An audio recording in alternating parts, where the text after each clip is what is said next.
that, so I will be as smooth as sandpaper just to move along.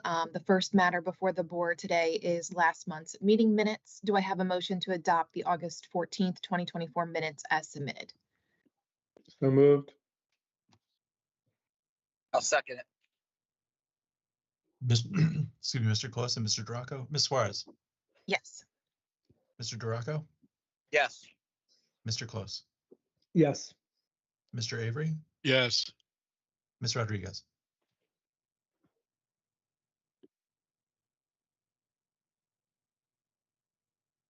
And Mr. Jackson. Yes. Ms. Rodriguez.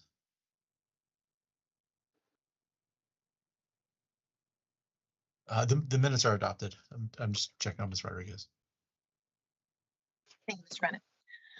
Next, we're going to move on to the ethics portion of the agenda. Mr. Marthaler, would you please walk us through the complaint consideration before the board today? Thank you, Commissioner. The only matter before the board today is 19-021. Here, the board is being asked to approve a notice of investigation to investigate potential ethics violations of subsection C, D, E, and G of local government ethics law. Any questions on that one? Hearing none, do we have a motion? So moved.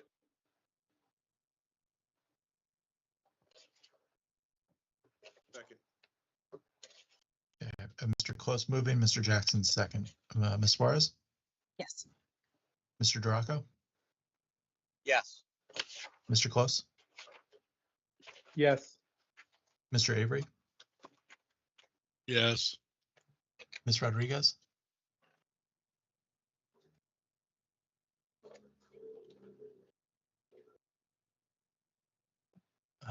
And Mr. Jackson. Yes. Commissioner, before we jump into the next item, I just we pause for a second so I can gather Ms. Rodriguez. Yes, absolutely.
program for a few more weeks. Head to netsuite.com/special.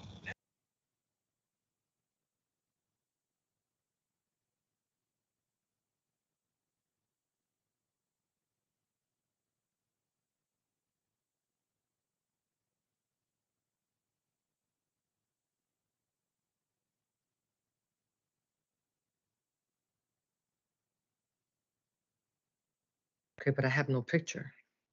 Okay, here you are. Oh, okay. Uh,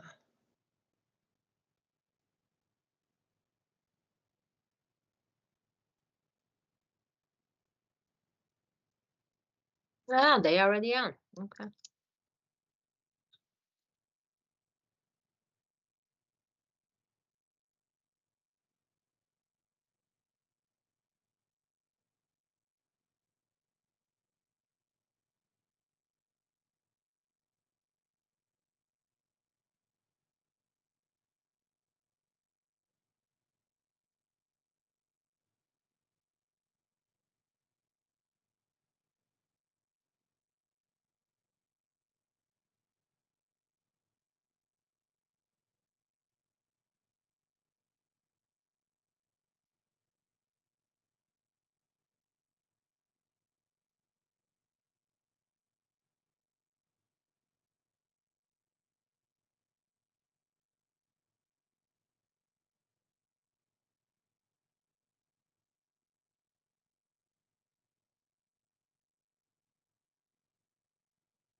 Okay, Commissioner, we should be all set to go.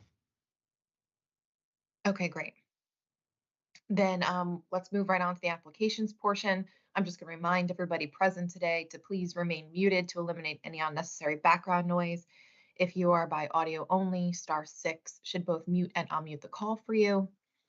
As each applicant prepares to testify, please just make sure that you turn your camera on and that you speak up so that we can get you sworn in prior to testifying. The first applicant appearing before the board I today can't is hear the anything township. on this.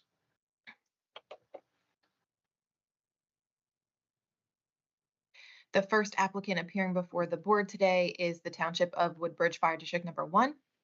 I believe we have Ms. Tracy with us. Hi, good morning. Good morning, Ms. Tracy. And I also have Steve Rogat is here with us as well, bond counsel to the fire district. Great. Please raise your right hand. Do you swear the testimony you're about to give in this matter will be the truth, the whole truth, and nothing but the truth, so help you God? I do. Thank you for hearing the application today. The Woodbridge Fire District Number 1 is coming before the board as old business. This is actually, there was actually 2 applications prior to the board, one in January of 22 and then January of 23. Both applications were part of one common plan of finance, which is still the plan, but we have an update today. So in January of 22, the fire district came before the board for the purchase of a new ladder truck. The purpose of doing the application at that time was to be able to order and procure the ladder truck, knowing that it would take 2 to 2.5 years to be built and delivered, which has been the case. The application in January of 23 was for renovations and an addition to the existing firehouse and a new garage built at the firehouse. And so the plan, as it still is to finance both pieces of that together. The fire truck, which is $1.8 million in total. However, the fire district is using $500,000 from their fire truck reserve as a down payment or a payment towards the truck, and then they are financing not to exceed $1.3 million. The construction, renovation, addition for the firehouse is a not to exceed of 6.1. So the plan is, again, still to finance together as one bond issue for a 15-year term. And again, that may sound familiar. That's what we talked about in January of 23. What has caused us to appear before the board today is that the bids for the firehouse, when they were opened earlier this year, came in pretty significantly over budget. And so the fire district has been working with their architect on some revisions, and those plans are being redrawn and will be rebid. Expected to be, some of those plans will expect to be finalized in the next couple of weeks for the engineer to take a look at, and then hopefully rebid in January of 25. However, in the meantime, the fire truck is now ready. So here we are 3 months later, and the fire truck is ready to be delivered. And so now we need the financing. So rather than do a financing just for the vehicle or finance the entire amount without bids that we know are going to work for the addition, what we would like to do is modify our plan slightly, issue a short-term bond anticipation note from going forward from October through to approximately the end of June, early July, to procure the funds needed in order to pay for the fire truck when it is expected to be delivered in early October.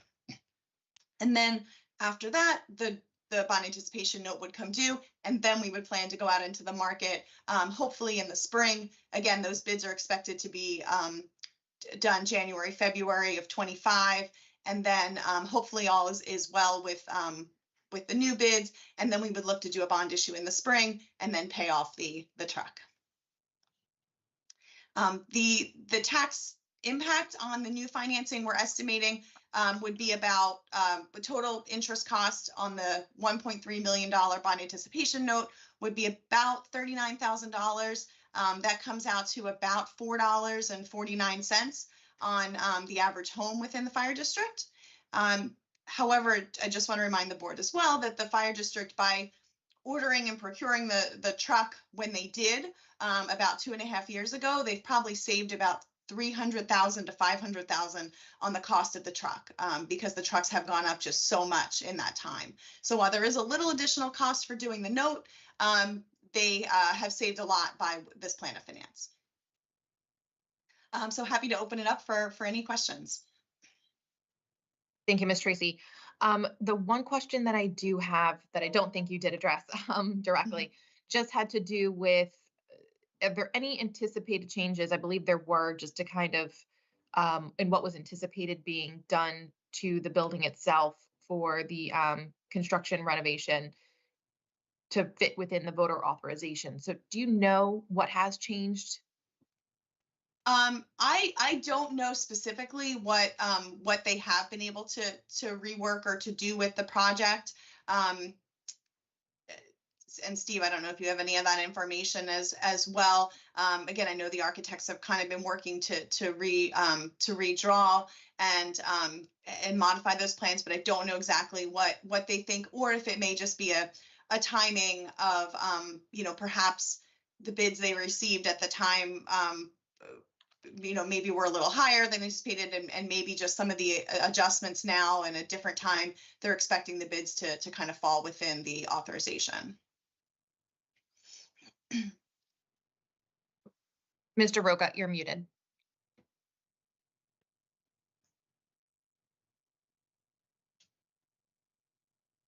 Can you hear me now? Yes. All right, good. I think they're just reducing the size of the structure slightly. I think those are the kinds of changes that they're making. They're still going to, you know, build a garage and build an addition, but I think they're just sort of downsizing the size of the building somewhat. I don't know. I think that's primarily how they're trying to make this work. Thank you. And just how much needed to, I guess, be brought down to bring it within the authorization? Cost-wise? Geez, I think they were, you know, probably $1 million over. Mhm. That's just a guess. I can try to check, but Yeah. No, that sounds right to me, Steve. I think it was somewhere between $500,000 to $1 million with the low bid. Okay, thank you. you know, Those and are, we've impressed upon them the fact that, you know, what the voters voted on, they have to fulfill the obligation to provide those facilities. I mean, we describe things in general terms, but they're still going to build a garage and an addition. understood. Thank you. You're welcome.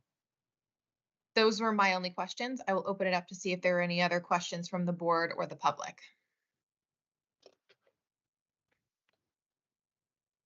Okay, hearing none. Do we have a motion to issue positive findings on the amended project financing?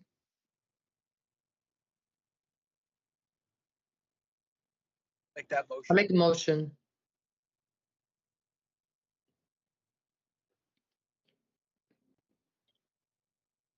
And both Ms. Rodriguez and Mr.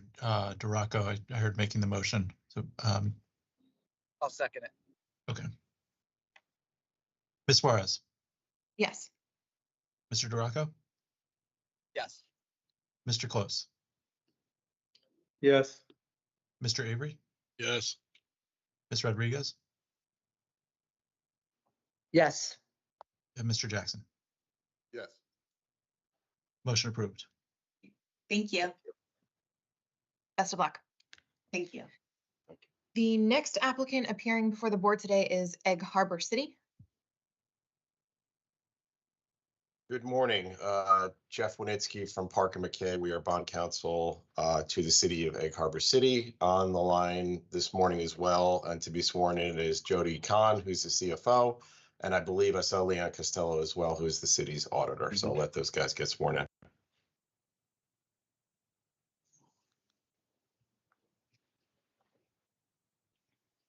Please raise your right hand. Do you swear the testimony you're about to give in this matter will be the truth, the whole truth, and nothing but the truth, so help you God? Yes, you do. Thank you. We're here today pursuant to the requirements of NJSA 48-4-45.13, seeking positive findings from the board to permit the city to assume certain services and functions that were previously provided by the city's water and sewer utility. And in connection with the assumption of those services, permit the city to pay for and transfer to its budget certain cost expenses that were previously the responsibility of the utility in the amount of $270,000. By way of background, last year in 2023, the city entered into an agreement with New Jersey American Water Company to sell its water and wastewater utility systems that were operated and maintained by the utility. That sale was completed in a little less than a year ago, August of 2023. And thereafter, the city, in accordance with applicable law, dissolved the utility. As a result of the sale and the dissolution of the utility, there are certain services and functions and related expenditures that were previously the responsibility of the utility and paid for by the utility are now the responsibility of and are to be paid by the city. Those costs include salaries for some employees that were transferred over to the city, some of whom had dual duties and are now fully with the city, some trailing expenses, administrative, professional, et cetera, insurance benefits at all. There's a full list in the LFB application that we submitted. I'm happy to get more granular, but in general, that's what the costs are associated with. Given the small size of this particular budget add-on, approximately $270,000, the tax impact to the to the city on the average assessed home is de minimis. In particular, it's about 13 cents. It's very small. It's, you know, just some trailing costs that we need to add on to our already adopted budget. So based on all the foregoing, we're hopeful that we can receive positive findings to go ahead and assume those services and do the add-on to our budget. As I said before, Jody Kahn, the CFO, is on, and Leon Costello is also on to answer any questions that you may have. Thank you very much, Mr. Winitsky. I think you've addressed in your application, in your presentation of the application, the questions that I did have. So I'm going to open it up just to see if there are any questions from the board or anyone from the public.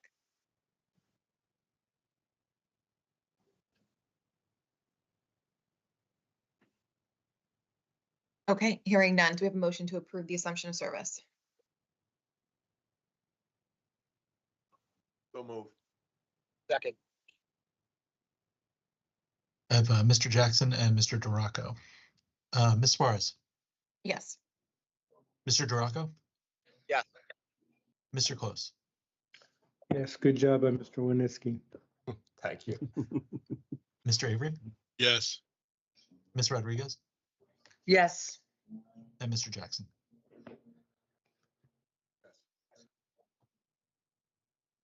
Mr. Jackson, I did hear you, but it was quite faint. The motion is approved, but I just, for whatever reason, your audio is loaded up. Is it any better now or no? A little bit better, yes. Yeah. Okay. Thank you. Thank you very much. We appreciate it. Thank you. Thanks, everyone. Best of luck. The next applicant appearing before the board today is Lakewood Township. I know we have Mr. Donnelly and Mr. O'Reilly. I'm not sure who's going to take the lead on presenting the application.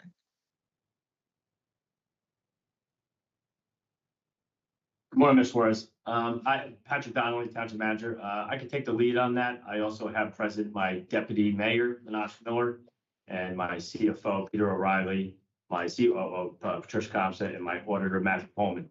I also have on Committeewoman Fuentes. She's on virtual. She's just not in the room with us as well. Okay, then let's get everybody sworn in. Please raise your right hand. Do you swear the testimony you're about to give in this matter will be the truth, the whole truth, and nothing but the truth, so help you God? Yes. Yes. All right, Mr. Donnelly, the floor is yours. Thank you. The township's requesting appropriation cap waiver of $12,046,876. The township is experiencing, persistent rapid growth, which significantly has increased the demand for services throughout various departments. More importantly, public health and safety through public works, through the police department, EMS. A lot of also leads to a lot of infrastructure works where luckily we've had a banner year, as our CFO says, for grants that are incoming, which is great. But it calls for a lot more through public works, through the demand through there, but also our engineering department, which is expanding to do as much as we can in-house to save, as much cost there as well. But we're also looking at, our transportation needs in town, obviously is growing, that's going through the roof. So we need more buses and more staff, more drivers to try and get our taxpayers, to and from where they need to be. Also just expanding our social services, for our seniors, the families, individuals with disabilities. We've been really working hand in hand with a lot of our HOAs throughout town. But again, that's a big need is through the transportation, which also then entails a lot more, traffic and safety needs through our police department.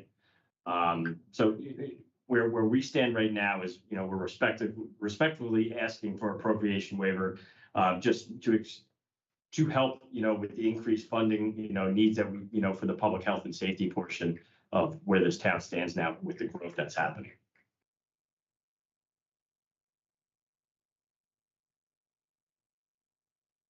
Thank you for that. Before I jump into questions, is there anything else that any of the elected officials or other professionals from Lakewood would like to add?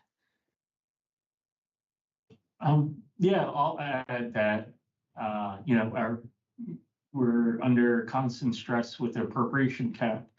simply for the sake that the growth of the township is very rapid. I mean, it's almost 4% on an annualized basis. So when you have that tremendous amount of growth, obviously there's an increased demand for public services that comes along with that. And we're trying to maintain adequate levels of public service and find the most cost-efficient ways to do so, whether that be engaging in more shared service agreements, which we have quite a few, seeking grant funding, which we're always pressing the gas on that, and pull in a lot of grant money as well. As I mentioned as mentioned in the application, in terms of spending, we spend our money very efficiently when you benchmark it against other municipalities throughout the state. We're in the lower quartile to the first half of those municipalities that spend municipal services on a per capita basis. So it's a real stress for us to meet the appropriation cap, where that rate, effectively is, call it 2.5%, and we're growing at 4%. And then when you sprinkle in inflation, that just aggravates matters. So it just becomes a very formidable challenge for us here in the township to try and comply as best as we can with the statutory requirements of not exceeding the appropriation cap. And so with that, we're humbly requesting a waiver this year so that we can maintain adequate services to the township and maintain public safety.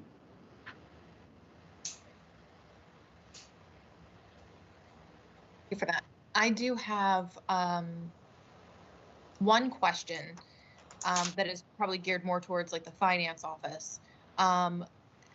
In this, seeing that it's going to be, I think, close to a $16 million request for the appropriation cap waiver, when, I guess, would the city be, or the township be anticipating that surplus being replenished? We're sourcing, 16 million in surplus. That's really at the aggressive end of sourcing surplus as revenue, but it's within our fund balance policy. It's at the low end of the range. So the expectation is that we would regenerate about 16 million through budget operations for the coming year to maintain that minimum threshold that complies with our fund balance policy, which I think equates to about 2.5 to 3 months of municipal operations.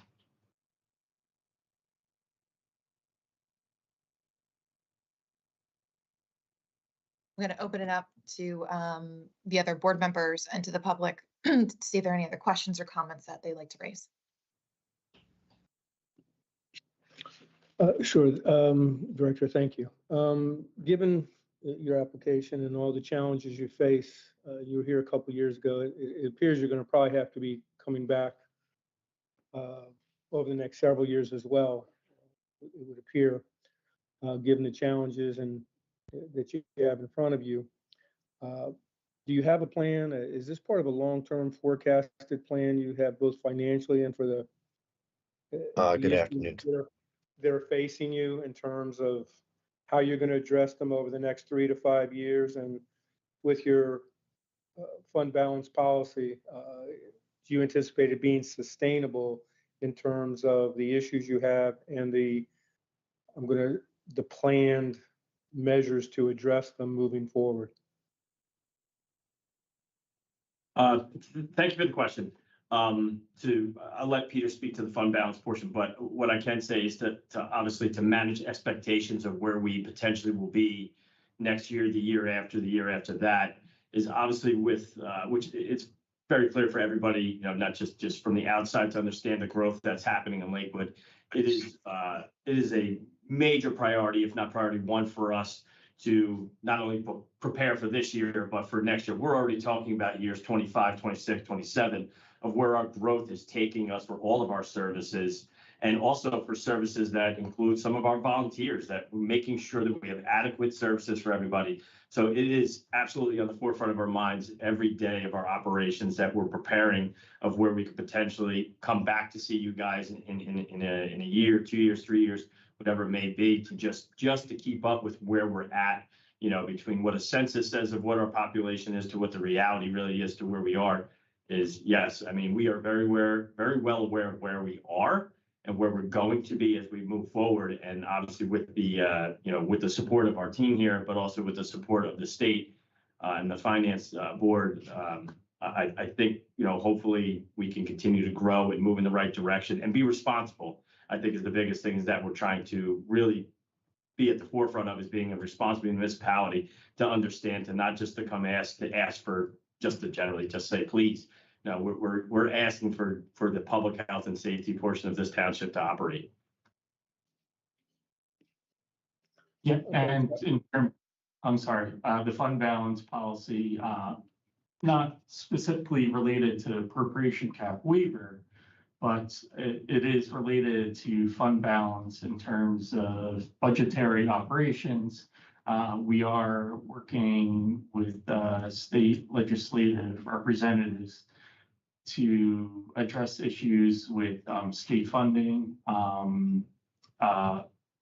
The township is second to last in state funding, receipt of state funds on a per capita basis. And certainly, if there was more opportunity to receive more funding from the states, that would certainly provide more tailwind with us, with the budget operations, and certainly alleviate budgetary pressures on seeking to use fund balance as a source of revenue for the budget. Okay. Yeah, I excuse me. And thank you for the application, Mr. Riley. In particular, I thought it was quite detailed. Thank you. I do have one concern, though, that it seems to me that the cost of your growth is being driven by development, and it doesn't appear as if developers are paying their fair share of the cost that they are driving through their development. And we talked about efficiencies, which you seem to be doing a great job on. More state money, but state money comes from taxpayers as well. And it seems to me as if the taxpayer is carrying an inordinate amount of the cost, and particularly vis-a-vis developer profit. And I'm just wondering what you're doing to get the developers to pay more for costs that they are clearly driving. If I could, sir, a completely understandable question. I appreciate it. It's actually, I know for a fact that because of the relationship we have with our developers in town, that there's a fair share of belief right now that, you know, we are working towards the common goal of what's best for our taxpayer. And I can honestly say, because of the relationship that these developers have been in this town for an extended period of time, that they realize that certain things are going to have to be adjusted over time. So it is a deep discussion that happens on a regular basis with our developers. And thankfully, because of the relationship, you know, I don't want to say whether they like it or not, but there's a very real understanding of where this town is going to have to be with their support. If I may for a moment, Deputy Mayor here, you know, as you know, Lakewood is the fastest growing municipality in the state of New Jersey, with us being going from number 7 to number 4. The driving force really is two of our largest institutions that we have here in Lakewood. We have Georgian Court University, as well as Beth Medesh, which is a university for the Orthodox Jewish community. It's the Apple world, and that is driving people to be moving here in droves. So it's not the developers driving the growth in Lakewood, but rather the university. My parents moved to Lakewood when they were teens to join the university. They got married, live here. I'm now married. My children live here as well. So the growth is driven by the two universities that are here in Lakewood. Think of us as a college town, and that's really driving what the growth is of people coming here. The development then is a backup saying, hey, now people need places to live, and they're spreading out. They're going to Jackson, Howell, Tom's River, Brick, as we're dealing with the tremendous growth of people coming here for the university. And actually, right before this meeting, I was actually in a meeting with some of the developers in town, trying to discuss a large pot where they'll be putting money into for our future and further enhancements for capital improvements that go on in town.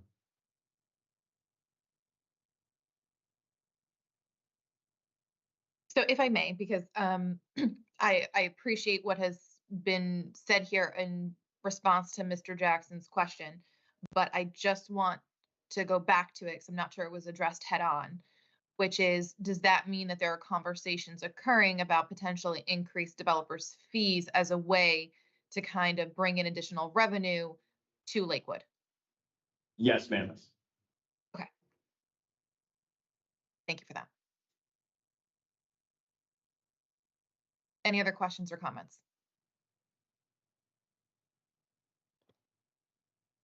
I have a comment. I'm pretty interested to hear, I guess, for the first time that Lakewood is a university town. So I just wanted to say I find that very interesting and I guess commending, but it's the first time I've ever heard that. Thank you. Thank you.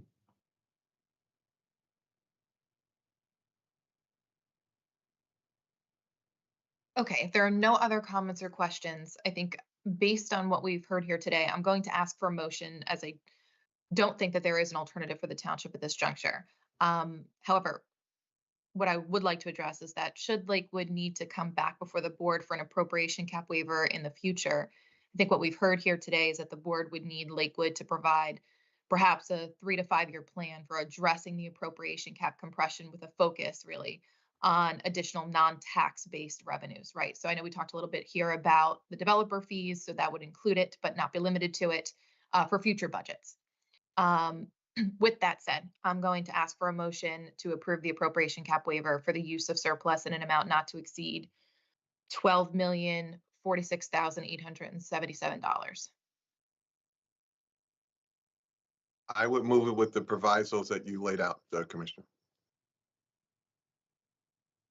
I'll second it.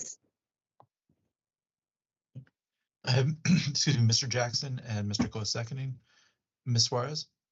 Yes. Mr. Duraco? Yes.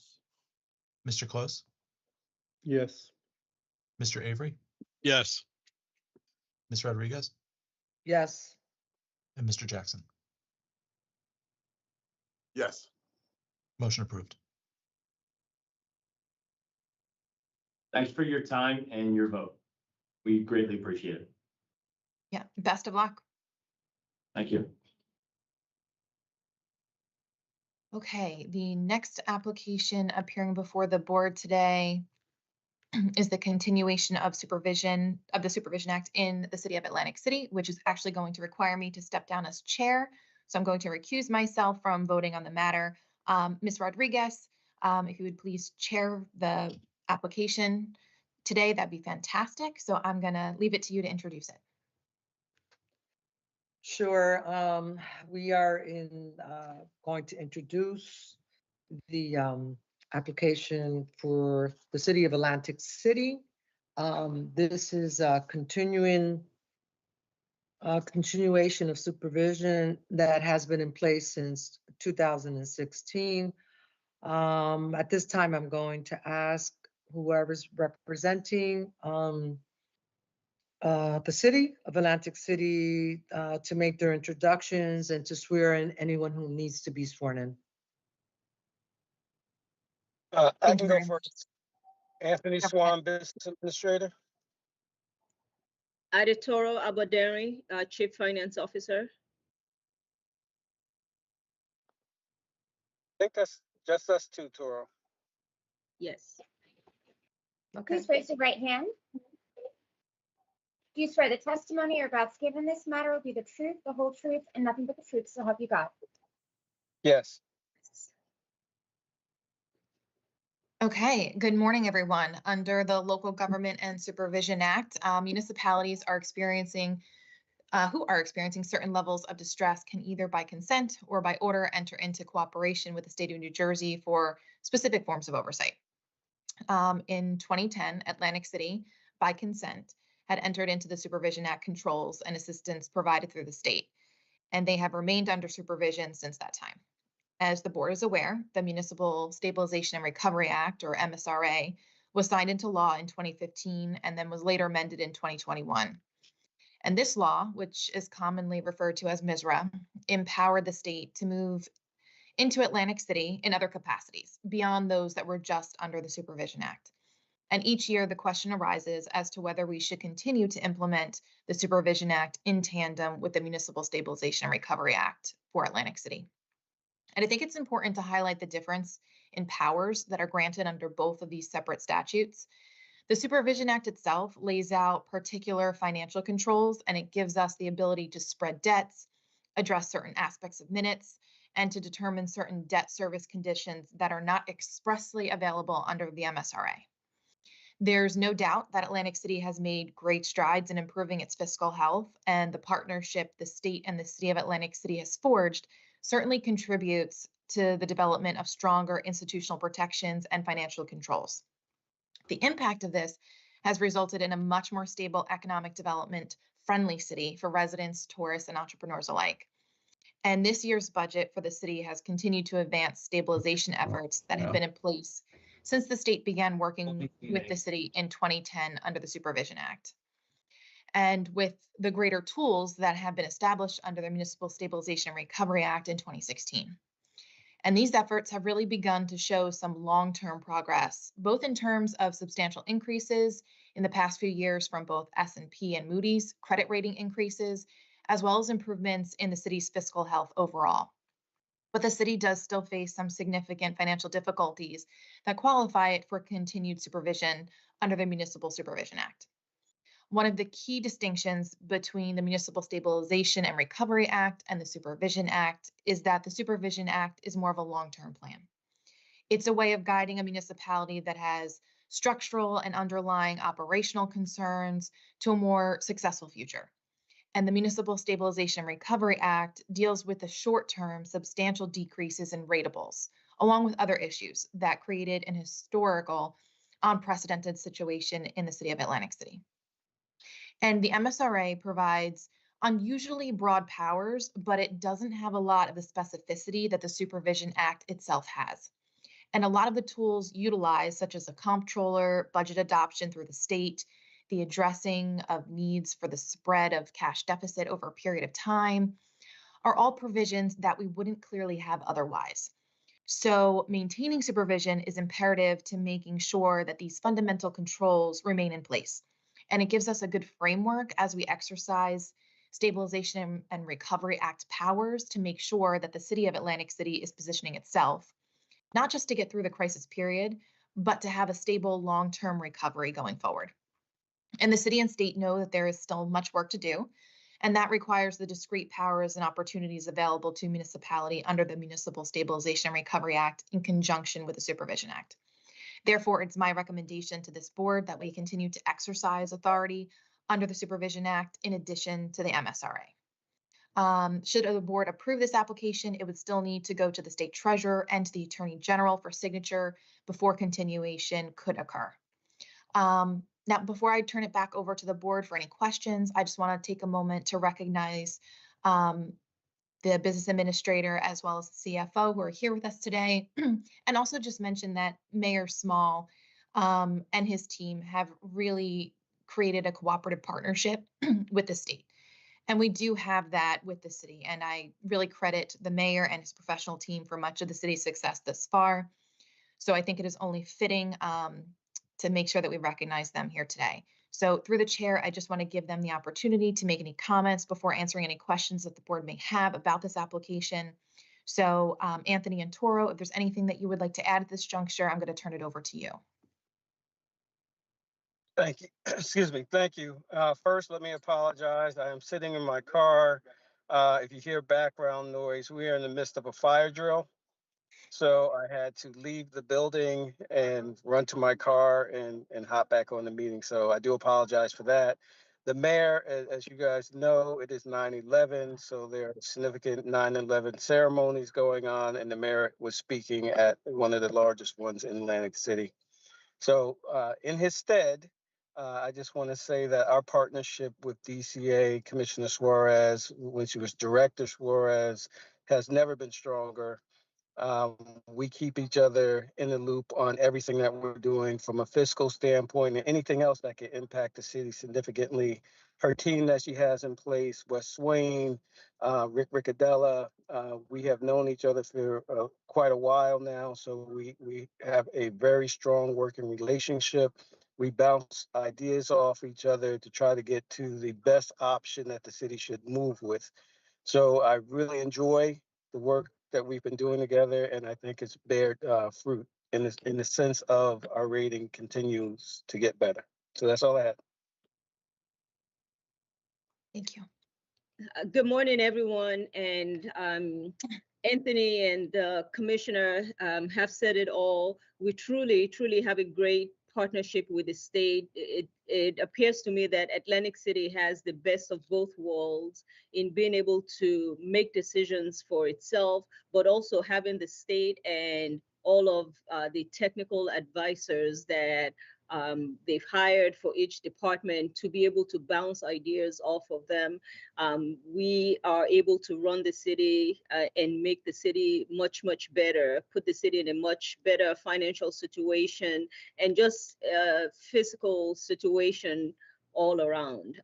We get advice for each one of our departments, not just on the financial matters, but also on other departments like fire, police, public works, licensing and inspection. So really, it's been a great partnership. We have a great working relationship with Commissioner Suarez and all of her staff. And I couldn't think of a better group to work with. So thank you, Commissioner. Thank you for all that you do for the city of Atlantic City. Thank you, Tora. And with that, I will turn it back over to the board. Thank you very much. Are there any questions from the public or from any of the board members or comments at this time? No. Very well. Then let me just once again commend everyone from Atlantic City, starting with the mayor and everyone that's on this call. Thank you for the presentation today, Commissioner. Personally, I think I've been on this board since this all came to fruition, and some of us have as well. And so I want to continue to commend the city of Atlantic City. Great job. This is a great partnership. And, you know, it's just, you know, I trust that it's going to continue in that fashion. I wish you the best of everything. Atlantic City is always a great place to go to, and continue much success. With that, can I get a motion? So moved. Second. Yeah, I believe that was Mr. Duraco seconding. Correct. Okay. Ms.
the college's energy savings improvement program.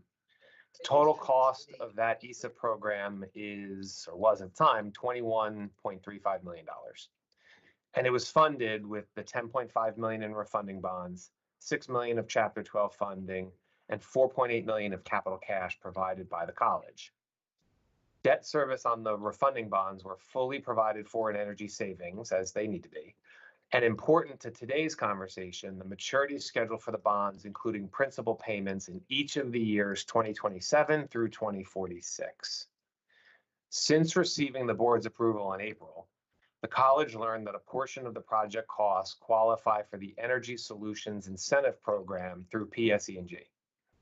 Through this program, PSE&G is going to provide approximately $2.708 million in funding towards the project. Of that amount, $1.105 million is a grant, so it does not have to be repaid. It's a contribution into the project. The remaining $1,603,000 is a loan that gets repaid over the first 5 years at 0% interest. So the Energy Solutions Program is obviously a great benefit to the county, right? We're injecting free grant money in, and we're getting a 0% loan on an additional portion of these project costs. But as I just mentioned, the 0% loan has to be repaid during the first 5 years, which amounts to about $475,000 per year. If we add that 0% loan repayment requirement into the total financial model where all of our costs have to be covered by our savings, the savings aren't enough to pay for this accelerated loan payment and the principal originally scheduled to pay on the bonds in the first 5 years, right? The model doesn't afford to pay all of it because of this acceleration of that 0% loan. So we're back before you this morning to propose that the county and the college accept the $1,105,000 grant and the $1,603,000 interest-free loan from PSE&G, and we eliminate the principal payments due on the refunding bonds over the 4-year period of 2028 through 2031. The maturity schedule for the bonds then resumes with principal payments through 2046 as originally scheduled. And of course, the purpose for that 4-year hiatus in the bond repayments is so that we can repay the 0% interest loan. So we swap out money that costs us interest with money that doesn't cost us interest, but we have to provide a gap in the maturity schedule of the bonds to provide for that. The net effect of all of those changes is a debt service savings to the college of approximately $519,000, a little over $519,000. So the net effect, inclusive of providing a principal window to allow for the PSE&G loan repayments, is still over $500,000 benefit to the college overall. Obviously, from our perspective, this maturity schedule is foundationally different than what you saw. It's done with the benefit of the PSE&G grant program. It's done with the benefit of an overall reduction in the project costs. Nonetheless, and it's done importantly with the savings always being sufficient to provide for the total cost. So the overall concept remains the same. Nonetheless, we thought it was important to come back before you in light of the sort of foundational change to the maturity schedule so we could provide the reasons why. Thank you.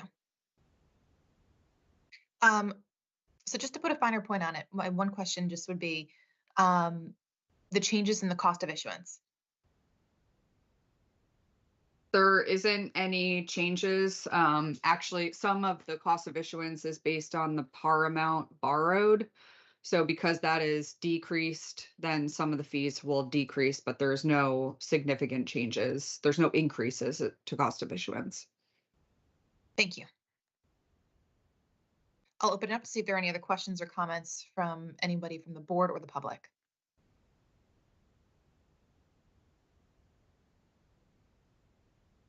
Hearing none, do we have a motion to approve the issuance of school refunding bonds and the proposed ESIP? Make a motion. Second. Ms. Rodriguez and Mr. Close, Ms. Suarez. Yes. Mr.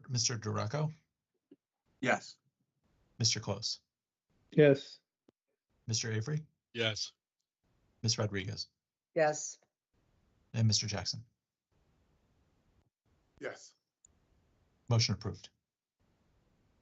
Okay, Excellent. Best Thank of you all luck. very Thank much. We you. appreciate it. Very much. You're welcome. Then the next applicant appearing before the board today is the City of Plainfield Board of Education. Good morning, Commissioners. Whereas Tony Salamini from Lenz Goldman and Spitzer. Also here, we should have Rabia Campora from Phoenix Advisors, Cameron Cox, the school's business administrator, and Greg Burns of DCO Energy, the school's ESCO. Let's get them sworn in then. I believe the superintendent is here too, Tony. Oh, thank you, Rabia. Please raise your right hand. Do you swear the testimony you're about to give in this matter will be the truth, the whole truth, and nothing but the truth, so help you God? Yes. I do. Good afternoon, everyone. Again, for the record, Tony Salamini of Lenz Goldman and Spitzer. We're here on behalf of the Plainfield Board of Education, who is seeking approval pursuant to NJSA 18A:18A-4.6 and NJSA 18A:24-61.1 for its adoption of a refunding bond ordinance in an amount not to exceed $16.5 million in connection with its proposed issuance of energy savings obligation refunding bonds in order to implement the district's proposed energy savings improvement plan. The Board of Education, as per statute and regulation, conducted a local government energy audit and then solicited proposals for an ESCO. Through competitive contracting, the board appointed DCO Energy. DCO Energy has worked with the board to prepare an energy savings plan. That plan was adopted by the board on August 13th. That plan has also been independently verified by Johnson & Urban. The project that we're looking to finance today consists of various energy conservation measures, including LED lighting, a district-wide energy management system, building envelope improvements, cogeneration CHP, various HVAC improvements. It consists of a solar power purchase agreement and a boiler plant replacement. These improvements will take place at all 21 buildings throughout the district. In accordance with the law, the savings from the reduction in energy, along with the rebates and the savings from the power purchase agreements, will be sufficient to repay the debt on the proposed obligations. The district intends to finance these projects through the issuance of energy savings obligation refunding bonds over a 21-year period, which will be awarded through, the underwriter will be awarded through a competitive solicitation on a negotiated process conducted by the board's financial advisors. So we respectfully request positive findings. We respectfully request the approval of the local finance board, and as stated before, we are here to answer any questions that the board may have.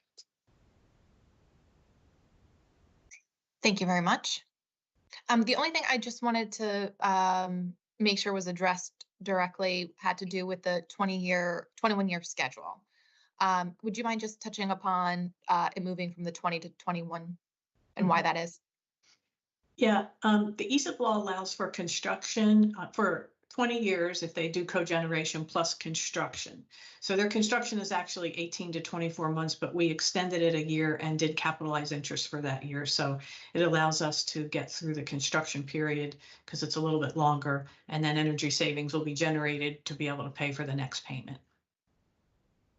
Thank you very much. Mm-hmm. I will open it up to see if there are any questions or comments from the board or public. Okay, hearing none, do we have a motion to approve the issuance of school refunding bonds and the proposed ESIP? So move. Second. Mr. Jackson moving, Mr. Avery second, Ms. Suarez, Yes.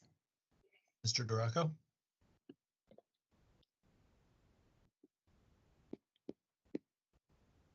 Mr. Duraco,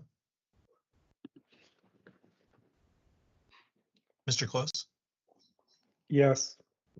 Mr. Avery, Yes. Ms. Rodriguez, Yes. Mr. Jackson, Yes. and Mr. Duraco, are you with us? I'm sorry, can you hear me?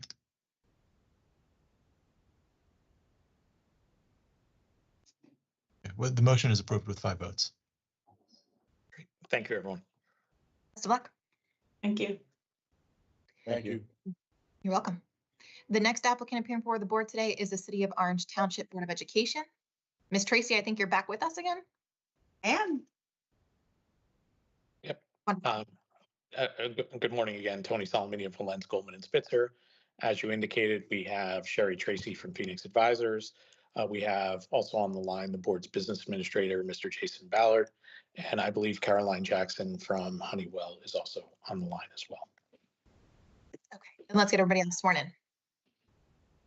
Please raise your right hand. Do you swear the testimony you're about to give in this matter will be the truth, the whole truth, and nothing but the truth, so help you God? Yes. yes.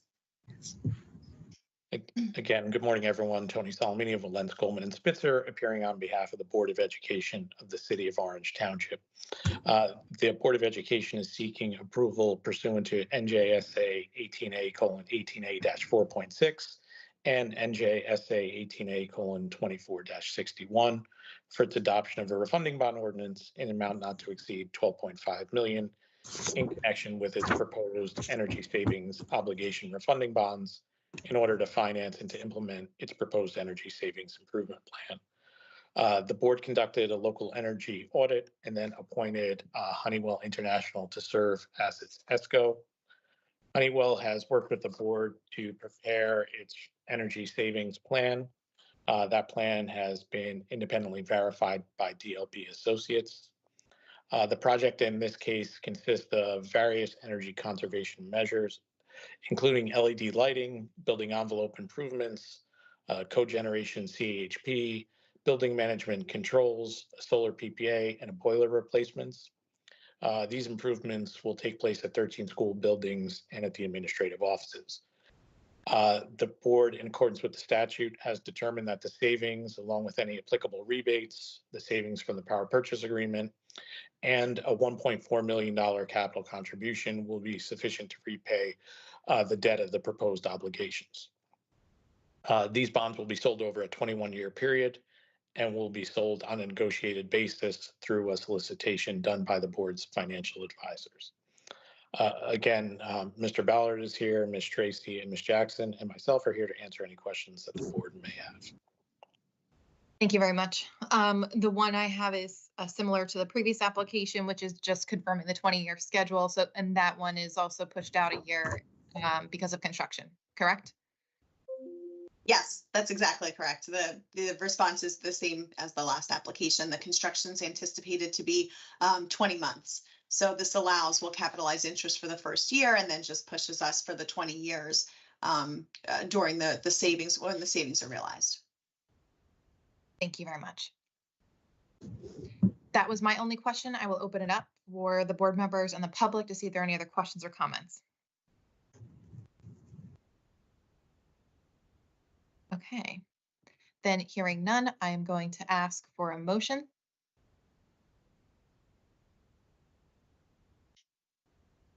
So moved.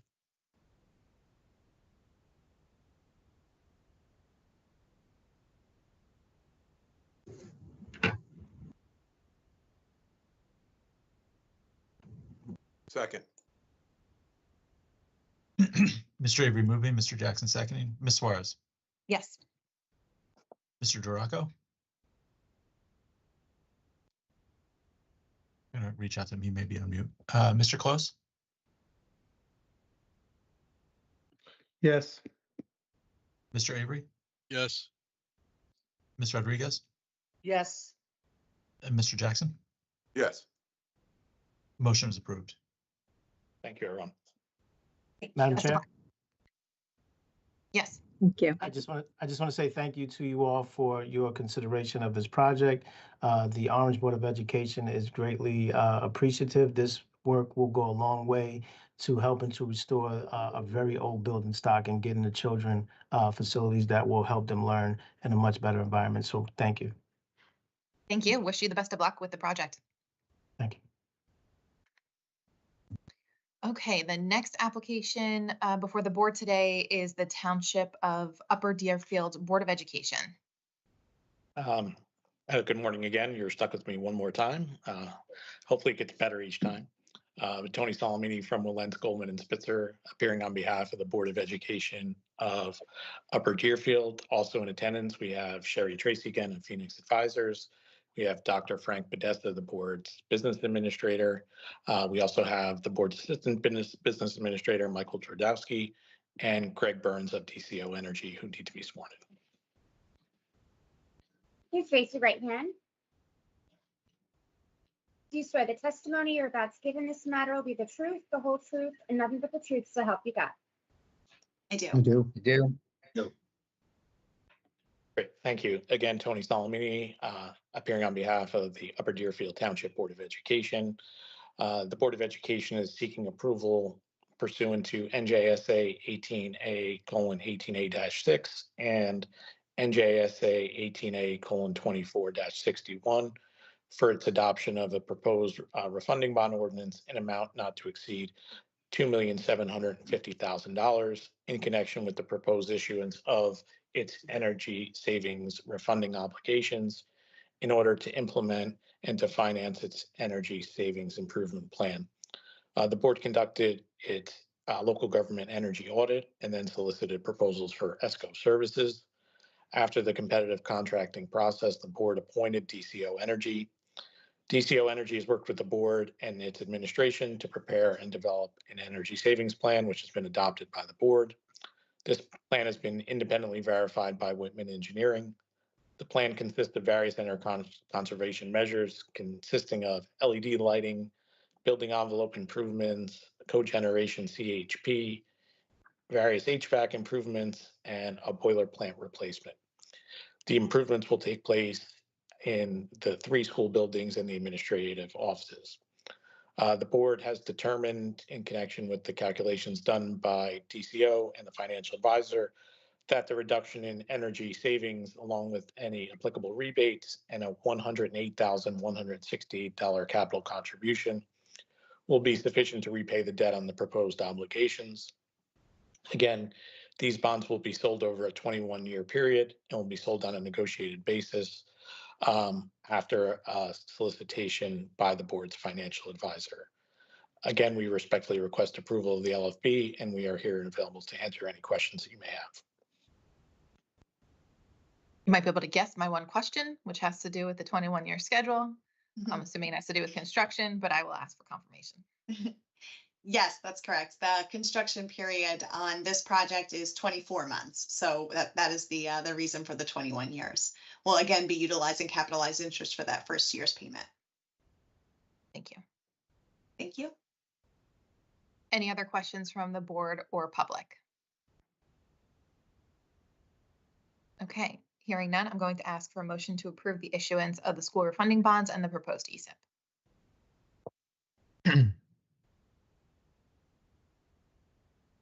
I make a motion. Second. Ms. Rodriguez and Mr. Jackson seconded. Ms. Suarez? Yes. Mr. Duraco? Mr. Close? Yes. Mr. Avery? Yes. Ms. Rodriguez? Yes. Mr. Jackson? Yes. Mr. Duraco again? All right, well, the motion's approved with 5. Great. Well, thank you all. Thank you very much. You're welcome. Thank you. Best of luck with the project. Thank you. Thank you.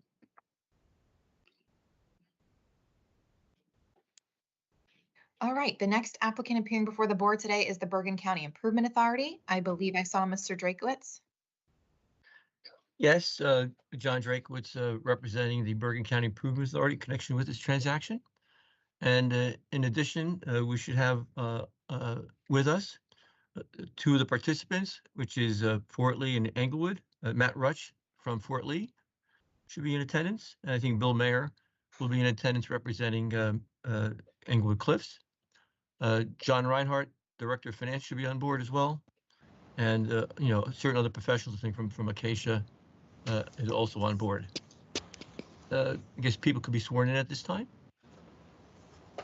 Please raise your right hand. Do you swear the testimony you're about to give in this matter will be the truth, the whole truth, and nothing but the truth, so help you God? I do. I do. May I proceed, Director? Yes, please. The Bergen County Improvement Authority proposed to issue its notes in the approximate amount of $66,686,000, the proceeds of which will be loaned to certain municipalities in the County of Bergen and the County of Bergen for various capital projects. The authority notes will be secured by general obligation notes from each of the governmental entities participating in the program, and will also be secured by a guarantee by the County of Bergen. We would seek positive findings from the board as to the issuance of the notes and with respect to the county guarantee. At this time, I would like to turn this over to John Reinhardt, the County of Bergen's Chief Financial Officer, to describe the pooled note program and what the County of Bergen is trying to achieve, so we can describe it in further detail. John, can you join us, please? Sure. Thank you, John. Appreciate the introduction. Good morning, Commissioner, Director, dual titles. Earlier this year, this board actually approved our May pooled note program, which was a great success, and it's starting to now grow. People are seeing what we're doing, so thank you for that. At that time, we let you know that we were going to be doing another pooled note program this October to make access to the market easier for our towns, so that's why we're here again. Back in July, we had a lunch and learn. It was a little bit last minute put together, but we encouraged all 70 Bergen County towns to show up to listen to see what we can do for them. 58 showed up. It was a great showing in the middle of the summer when everybody's on vacation, but they felt it was important, and they joined us, of which I know John was there as well. We talked about the benefits of using the BCIA. We received a lot of positive feedback, but it was a little too close to this offering to have them jump on, which is why we only have 2 members or 2 towns this time. But there's a lot that expressed more interest in the next program, both in May and in October, and they like that it's 2 times during the year to make it easier for them to jump on. So our program for this application is the county plus 2 towns. It's Fort Lee and Englewood Cliffs. For Englewood Cliffs, we provided a bridge loan to get them to this offering so that they didn't have to go to the market twice. So we made that easy, and we try to accommodate them to encourage them into the pool. The pool program, as John said, is a total of $66,686,245. The counties, obviously, we're serving as the anchor for the note. Our note is $44,363,000. It's comprised of about 94 various ordinances, from roads, bridges, buildings. It's a little bit of everything. But since we're in a market each May and October, we thought it'd be a nice idea to offer this to municipalities, and obviously we're getting some great reception. And obviously the county uses its AAA guarantee for the note, so they benefit from the rating as well.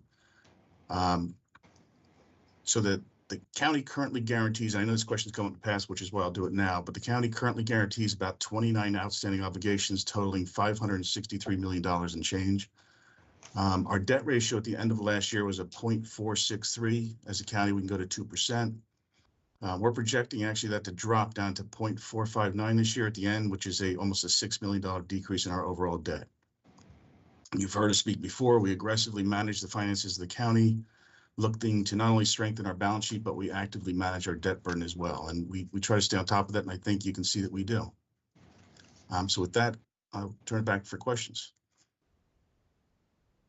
We also have, Director, again, the 2 other participants available for any questions, Fort Lee and from Englewood Cliffs, if you'd like to inquire anything from them. Sure. One of the things that I'd like to hear from in the program in 2025. We can't hear you, Director. Can't hear you. Director, your sound.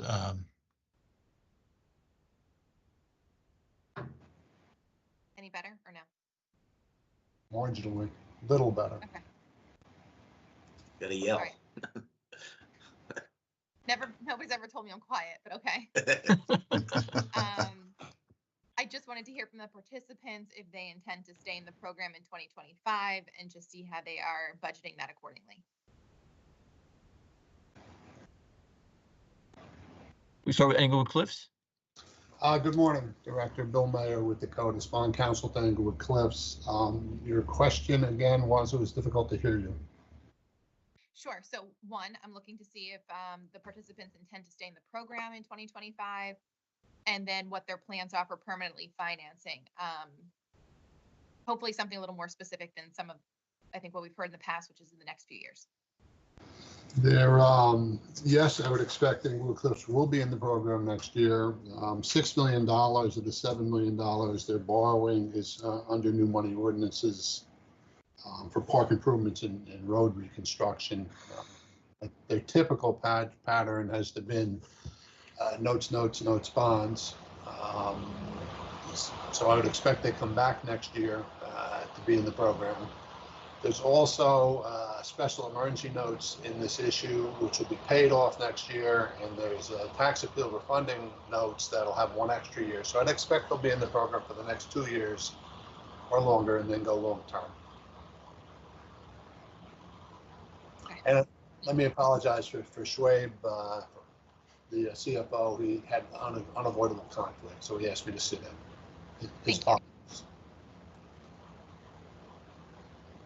Is Matt Rutsch available from Fort Lee? I am here, yes.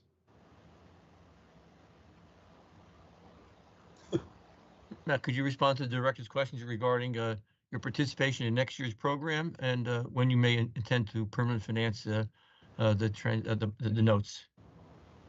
And Steve Wilcox, we would need to discuss that, correct? Yeah, I mean, I would think that for the next year or two, Fort Lee will continue with the program with the county because it does save them a little bit of money. And again, as Bill was talking about Englewood Cliffs, is, notes, and we look for, the drop off in debt service for old bond issues and then backfill with new bond issues. So they should be in notes for the next at least 2 years.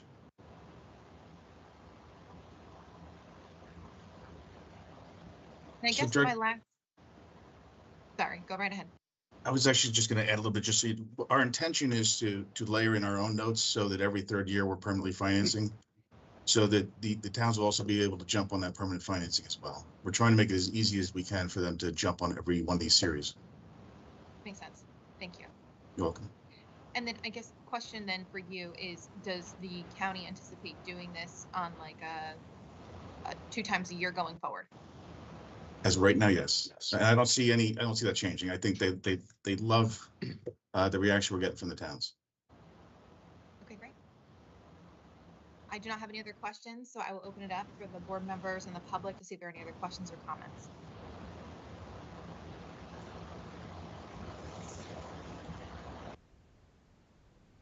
Okay, well, hearing none, then do we have a motion to issue positive findings in an amount not to exceed $250 million and for the county guarantee? She just started by saying she's going to do that. I move it. Second. I have Mr. Jackson with a second by Mr. Avery. Ms. Suarez? Yes. Mr. Duraco? Yes. Mr. Close? Yes, nice presentation. Good program, John. Thank you, Bill. Mr. Avery? Yes. Ms. Rodriguez? Yes. And Mr. Jackson? Yes. Motion approved. Thank you very Thank much. you very much. Thank you, Director, as always. Thank you. Thanks all. Best of luck. Thank you. Okay, the next applicant appearing before the board today is the Essex County Improvement Authority. Good morning, Tricia Gasparini from Keza, Shinian, and John Tomasi. We're bond counsel, and my partner Dorit Kressel is also on. We have from the authority Executive Director Steve Rother and Director of Operations Lucy Sapinski. John Drakowitz is special counsel. On behalf of the borrower and North Star Academy Charter School, we have John Powell, and I think Jack Frost might be on. He is serving as borrower's counsel. Okay, great. Then let's get all non-counsel sworn in, please. Please raise your right hand. Do you swear the testimony you're about to give in this matter will be the truth, the whole truth, and nothing but the truth, so help you God? No. I do. Okay, thank you. Good morning again.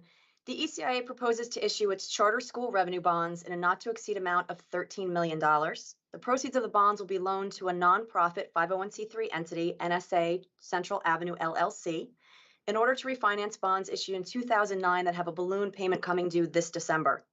This refinancing was contemplated at the time of the original deal. The 2009 bonds financed the construction of a charter school located on Central Avenue in Newark. The borrower has leased that school to North Star Academy Charter School of Newark, Inc. The ECA bonds will be secured by a loan agreement between the ECA and the borrower, and the lease payments from the charter school to the borrower will be sufficient to pay the debt service on the ECA bonds. The proposed amortization of the ECA bonds works well with the financial strength of the charter school. It's also within tax law requirements with respect to the remaining useful life of the refinanced project facility and the weighted average maturity of the ECA bonds. Neither the credit of the ECA nor the County of Essex is pledged to secure the ECA bonds. And for a little more about the charter school, I will turn it over to John Powell. Thank you. Good morning, everybody. Pleased to talk on behalf of North Star Academy. So North Star Academy was founded in 1997. We currently serve over 6,500 students in 14 schools in grades kindergarten through 12 in Newark. Of our students, about 96% identify as students of color, 85% are low income. Our charter has been renewed 5 times, most recently in 2021 for the period through the end of the 2026 school year. At North Star Academy, we have a culture that's focused on joy and rigor. We have a history of strong academic performance and a preparation for college success. We've outperformed state and district averages for grades 3 through 8 math and ELA testing. We've surpassed the national average and the college readiness benchmark on the SAT. And our college graduation rates for graduates of North Star's high schools are approaching the rates of the highest income quartile in the US, which is our goal. And so with that, I'm again pleased to ask the board to approve these bonds.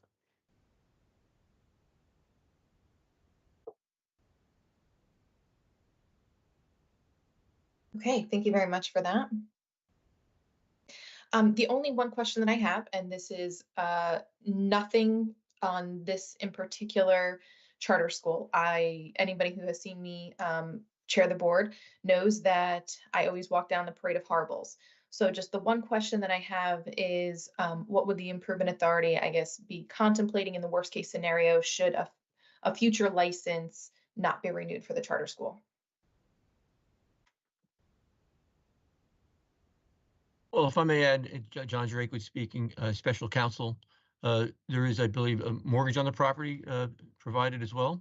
So, and the transaction is non-recourse to the authority.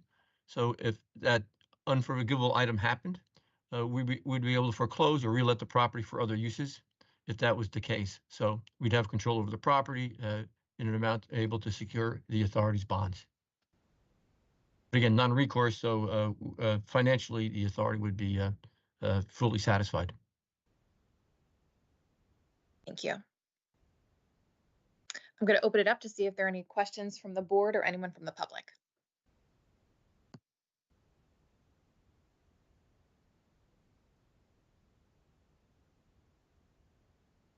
Okay, well then hearing none, I'm going to ask for a motion to issue positive findings for an amount not to exceed $13 million. I make a motion. Second. Moved by Ms. Rodriguez, second by Mr. Avery. Ms. Suarez. Yes. Mr. Duraco. Yes. Mr. Close. Yes. Mr. Avery. Yep. Ms. Rodriguez. Yes. And Mr. Jackson. Yes. Motion approved. Thank you, everybody. Thank you. Best of luck. Thank you. Okay, the next applicant that was on the agenda is the Trenton Housing Authority, which has been deferred. So we are going to move on to the final application on the agenda today, which is the Patterson City Parking Authority. Good Mr. morning, Lang- Director. Chris Langhart from McManaman, Scotland and Bowman, representing the Patterson Parking Authority. Great. Director, I think Mr. we have Pete Neeson from the authority, from Acacia, representing the authority as well. I believe John Cantalupo from the City of Patterson is on. And then we were going to have Tony Perez, the Executive Director, and Manny Martinez, who's in the administrative staff, on as well. Just checking now, I don't know if I see them on. We are running a little ahead of time. But I asked them to be on a little bit early for our presentation. But if they Good were morning, on, we could Mr. swear in Chairman. wherever we need to. Please raise your right hand. Do you swear the testimony you're about to give in this matter will be the truth, the whole truth, and nothing but the truth, so help you God? I do. I do. All right, Mr. Langard, the floor is yours. Okay, Director, I just see Manny Martinez and Tony Perez have just joined us there. I don't know if you want to swear them in or you just want to move ahead with the presentation. They were sworn in. Oh, they were? I'm sorry. I Yeah. didn't see that. Okay, my bad. Thank you, Director, and thank you all the members of the board. The Patterson Parking Authority is here before you for positive findings for the Ward Street Garage pursuant to the local authority's fiscal control law, section 5A6, and a related city guarantee under the Parking Authority's law, section 40A:11A22E. Director and members of the board, you may remember we were here before you in December of last year for this same project. We're back before you for positive findings for the very simple reason that the cost has increased on the project. Just to refresh our memories, I'll remind you, the Ward Street Garage is a garage run by the authority in the city of Patterson. The old garage was obsolete and dangerous, and it's been demolished. So right now there's a vacant space on the lot where that garage is. We are looking to finance and construct a new Ward Street garage on the same property. We're going to do that by issuing 3 series of bonds. There's a series of bonds we call the tax credit bonds, and those bonds will be secured and monetized through 45.3 million of ERG tax credits the authority has received from the New Jersey EDA. A second series of bonds that will be your typical parking revenue system bonds that are paid for from the revenues of the authority. You call those the gap bonds. They'll make up the difference in financing that the tax credit bonds do not cover. And then there's a third series of bonds, a refunding series of bonds, an amount not to exceed 16 million that we're issuing to take out the existing debt of the authority so that we can adopt a new bond resolution, as the old one has kind of burdensome and onerous covenants in it that bond insurers have inserted over the years as the authority has done its financing. The 16 million in refunding bonds is also backed up by a city guarantee. Nothing is changing with the refunding portion, so we're not talking about that here. That stays the same. The 2 series of bonds we're talking about are the tax credit bonds. Initially, the tax credit bonds, and I should say the parking revenue bonds. Initially, we came to you in December with a not to exceed amount for that aggregate portion of the financing of 44 million. We're back before you now asking to increase that to 50 million. And the reason for that increase is twofold. One, when we started this project, the garage was not planned to have a sprinkler system, but construction code changes have now mandated that we put a sprinkler system in the garage. We anticipate that's going to cost another $2 million to put that within the existing framework.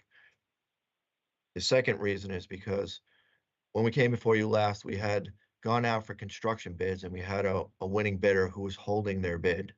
However, earlier this year, due to the passage of time, they determined they could not hold the bid anymore. So we're going to have to go out and rebid the construction costs. Our engineers have determined that that is going to add approximately another $2 million to the project. So that 2 million plus the 2 million for the sprinkling increases it by about 4 million. We'd originally come to you for not to exceed 44 million. Now we're coming to you for not to exceed 50 million. We've built a little cushion into the cost because the board has treated us great throughout this process, but we don't want to keep coming back before you. I'm sure you don't want to keep hearing from us. So we think the $50 million construction cost, along with the related city guarantee, we've approached the city and they have agreed to, and we're very much appreciative of the fact that they have determined to guarantee the new money in the full amount of the 50 million. So at the end of the day, we have a new money financing for $50 million, a refunding for 16, total cost of $66 million, and the full amount is city guaranteed, which is important because in our talks, we've determined that going out to the market with a full city guarantee on the entire project will make this deal a lot more saleable in the marketplace. We have the executive director, we have the administrative staff, Manny Martinez and Pete, on to answer any questions you might have. Thank you very much, Mr. Langhart. I just want to discuss, I know we talked about this a little bit in the pre-meeting, but just what would happen if costs do increase again? So from the tone of the conversations, and I welcome the authority to jump in, it's been my understanding that about 50 million is as high as we can go on this project. If we start going beyond that, we're just not sure it's able to be done at that increased cost. So for better or worse, we think this $50 million will be the uppermost limit as to which we can go to finance the project. And Chris, I think it's worthwhile again to point out, I think you touched on this in your exposition, but the analysis and the projected sizing do currently provide about 5 million of room to the extent expenses, the construction bids come in higher than we're projecting at this point. So there is a buffer in there to begin with. That obviously we hope will not be necessary, but there is a buffer in there before we would exceed the amounts as authorized by the city and as hopefully authorized by this board. Right. Thank you, Pete. Right. The 50 million is not to exceed amount. We're hopeful we don't reach that maximum amount. We're under 45 at the moment in our sizing.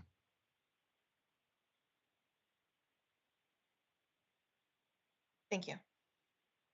I'm going to open it up to questions to the other board members and anyone from the public who may have a question or comment.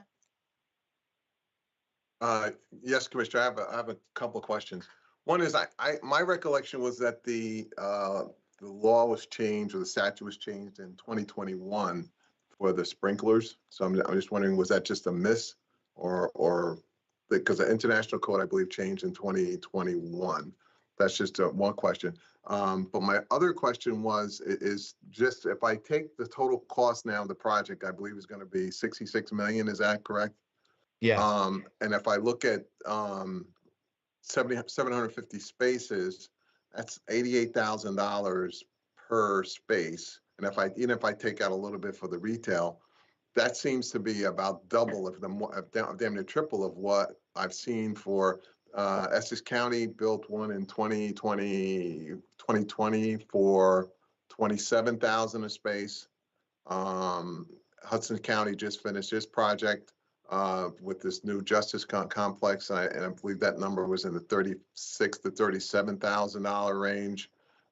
For the garage itself, they had some site work that was substantial. I can't understand $88,000 per space. And even when WSI did its most recent national survey, the national number was 29,000 per space. And if I add 30%, 40% for just being in the Northeast, doesn't come anywhere near this number. I'm trying to understand $88,000 per space for a garage. I've just never heard anything like that. Chris, can I address that one? Yeah. Mr. Jackson, the project cost for the actual bricks and mortar construction, the traditional construction costs, we currently have estimated at just less than $37 million, pardon me.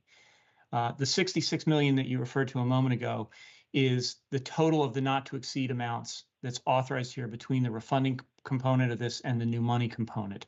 So the new money component alone is 50. Of course, the refunding is just addressing prior bonds. That's unrelated to the construction of the new facility. The 50 million itself is actually only projected currently to require a borrowing of 45 million. And of that 45 million, roughly 9 million is made up of a debt service reserve fund, which under the expectation and hope, of course, that it's never drawn upon, simply inures back to the parking authority at the end of the transaction, leaving around 36 million, 37 million as the physical construction cost. And Chris, again, we're what, 750 spaces? Yes. So I think we're somewhere at half that amount that I believe that you may have quoted a moment ago, Mr. Jackson. So if I just take your 45, so you're at 48,000 per space. If I take your 36. Wait, Chris, how many spaces do we have here again? I just double checking. So what I was so 750. So if I take your 36 million and divide that by the 750, that's $48,000 per space. I mean, even 48,000, I've just never. It just seems like a really high number to me. Yeah, the spaces are 750 is what's proposed. Well, again, this does include a component for retail facilities at the bottom. It also includes estimates for the demolition of the existing facility as well, which each of which constitute several $1 million of their own.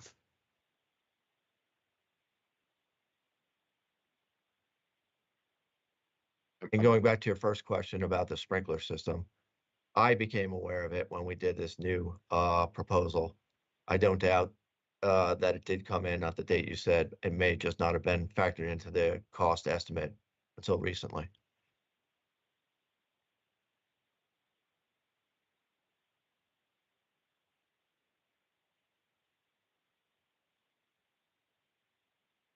I just hope it doesn't lead to, it's a lot of leg room there, a lot of wiggle room there. And, you know, history suggests that it fills up the, if you got it, you have it. And I'm just concerned that it's so much above what we've seen lately in terms of what these things cost. It's just concerning to me. Yes, that's noted. And again, as Pete was explaining, I think the financing structure of this deal with the tax credits, the system revenue bonds, the related reserves, that does increase the total project cost. So when you look at the project cost versus the construction, the actual bricks and mortar cost, they're two different things. I understand that, but I'm just working with the numbers that you guys just gave us, which was $36 million. And again, if I take that number and just divide it by 750, that's $48,000 a space. And I've yet to see in New Jersey, even more recently, anything over 40. And again, most of them, Hudson County, mid-30s, more recently, and the one from just 4 years ago with sprinklers here in Essex was 27, but it was 900 spaces. So there's some right. Economies there. But in any event, I'm just concerned about that. Thank you. Yeah, Mr. Langhart, I'd have to echo Mr. Jackson's comments about the price per, the cost per space and the price per square foot based on what we see as averages, national averages, also North Jersey averages. It seems high compared to what is out there. And I would presume that was addressed in your report. And how does it compare to what was originally estimated and what was estimated with the revised request we're seeing in front of us now? We'd have to go back and probably put that together for the board, Commissioner. Okay. Okay. Thank you.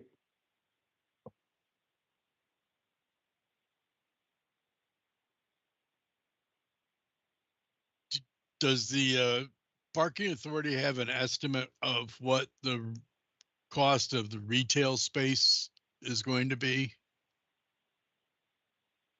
Chris, I think the last that we got from the engineer, it's broken down by category of materials, subsurface, concrete, rebar, things of that nature. I'm not sure that it delineates in that last one there, but if it isn't, I'm sure that we could get it prepared to delineate the retail floor estimated cost component of the overall cost component, which again, we emphasize is still an estimate and is being prepared for competitive bid.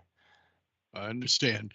Yes. I just thought perhaps that there was a separate estimate of the retail space versus the parking space, because I assume it's different fit and finishes and so forth and so on. Yes, and I'm certain that that's something that we could break down separately. Just my recollection from the last review of the engineer's report had been that it's not broken out that way, but. Yeah, I'm just looking for it right now, Commissioner. I'm looking at the report. I don't think that it's broken out separately like that, but we could certainly get it. Because I share my colleagues' concern when that's a big number per parking space compared to what I've seen in other projects. Understood. Well, if I may, what was the number that the previous contractor wasn't willing to hold? What number was that? That was approximately 5 million less net, Chris, approximately. I think so, yeah.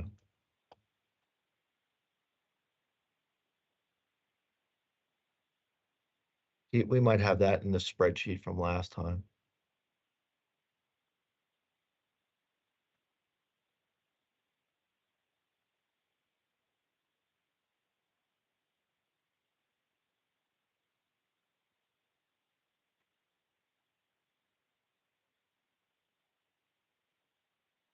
We can get that exact number. I don't want to guess as I'm searching through emails.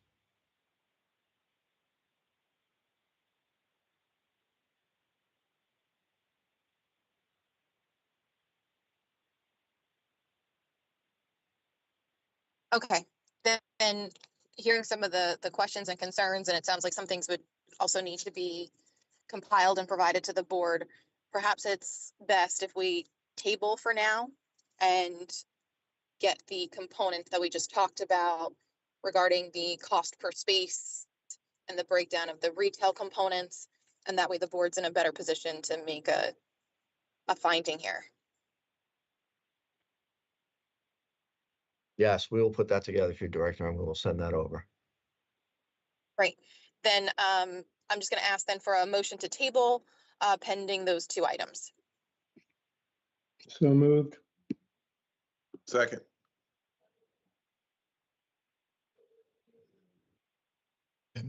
Mr. Close moves, Mr. Jackson seconds. Ms. Suarez?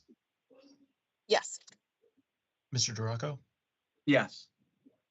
Mr. Close? Yes. Mr. Avery? Yes. Ms. Rodriguez?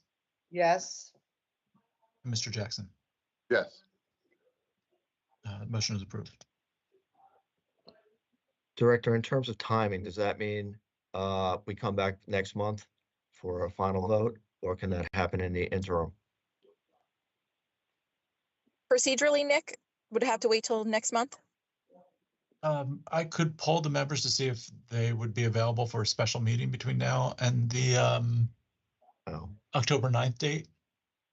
I don't know if that's necessary yet, although I do appreciate the offer. I was just trying to figure out the path going forward.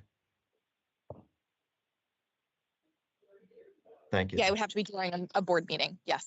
Okay. All right. Okay. Well, thank you for your time. We'll, Yep. of course, and we will look out for those two documents. So the sooner you get those in, the better then. Yep. Appreciate it. Thank you very much. Okay, that concludes the board's agenda. I'm going to ask for a motion to adjourn. So moved. Second. Mr. Close and Mr. Jackson. Ms. Suarez? Yes. Mr. Duraco? Yes. Mr. Close? Yes. Mr. Avery? Yes. Ms. Rodriguez? Yes. And Mr. Jackson? Yes. Okay, we are adjourned. Thank you, everybody.